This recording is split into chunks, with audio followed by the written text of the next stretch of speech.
নমস্কার, কেমন আছেন সবাই? আমি পূজা। আমার নতুন একটি ভিডিও দেখার জন্য আপনাদের সকলকে অনেক অনেক ওয়েলকাম জানাচ্ছি। আশা করছি আপনারা সকলে খুব ভালো আছেন। সকালবেলা খুব সুন্দর রোদ উঠেছিল, তারপরেই দেখছি আকাশ অন্ধকার করে একদম ঝিমঝিমিয়ে বৃষ্টি চলে আসলো। আর এদের বাঁশঝাড়টা দেখুন, আমাদের ঘরের জানলার দিকে একদম পুরো ঝুঁকে গেছে। আর বৃষ্টি হচ্ছে তো, একবার এই পাশ আর একবার ওই পাশ, এত সুন্দর দেখতে লাগছে। আর এই 10 মিনিট হলো বুড়িটাকে ঘুম পাড়িয়েছি।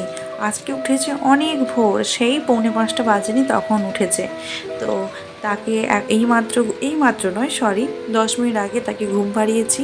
ঘুম পাড়ানোর পর যেহেতু মেঘ একদম কালো হয়ে এসেছে, সমস্ত জিনিসপত্র ছাদে দেওয়া ছিল, সেই সমস্ত জিনিসপত্র তাড়াতাড়ি তাড়াতাড়ি করে নিয়ে আসলাম। এখনও কিছু শুকনো হয়নি, নিয়ে এসে চেয়ারে জড়ো করে রেখে দিয়েছি।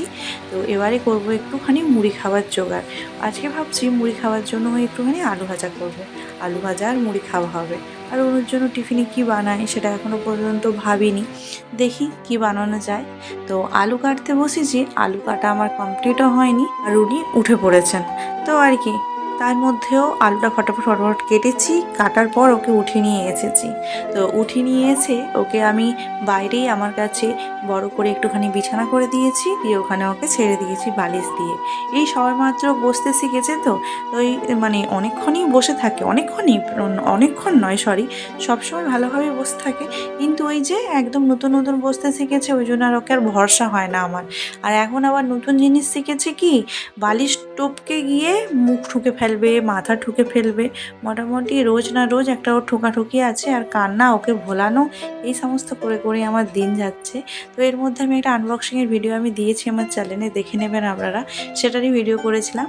আর করার পর ওকে এরকম প্যাকেটটা আর থলিটা দিয়ে দিয়েছি, প্যাকেটটা ধুয়ে দিয়েছি। ও প্যাকেট নিয়ে খেলতে একটুখানি বেশিই ভালোবাসে।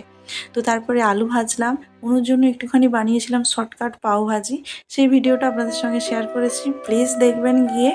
তারপর অনু থাকতে থাকতে আমি চেষ্টা করি স্নানটা করে নেওয়ার, কারণ একজনের কারো কাছে তো ওকে রাখতে হবে। তো অনুকে রেখে আমি স্নানটা করেছি। আর এদিকে ওর খাওয়ানোর টাইমও হয়ে গিয়েছিলো, ওর খাবারটা করে তারপরে আমি স্নানটা করে গেছি। আর এদিকে আমার চুল ঝাড়া আর ওকে খাওয়ানো দুটো একসঙ্গে হচ্ছে। কিছু করার নেই, একা হাতে সামলাতে গেলে এগুলো তো করতেই হয়।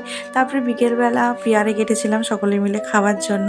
আরেকটা জিনিস আজকে হয়েছে কি, বিকেলবেলা খুব সুন্দর রোদ বেরিয়েছে, আর জানালাতে রোদটা এসে পুরো পড়ছে তো, পাখিরা না বুঝতে পারেনি যেটা বাইরে না ভেতরে, 3খানা পাখি ঢুকেছিল ঘরের মধ্যে। ভিডিওটা এখানেই শেষ করছি, সকলে ভালো থাকবেন, সুস্থ থাকবেন। আমার ভিডিওটা কেমন লাগলো জানাবেন।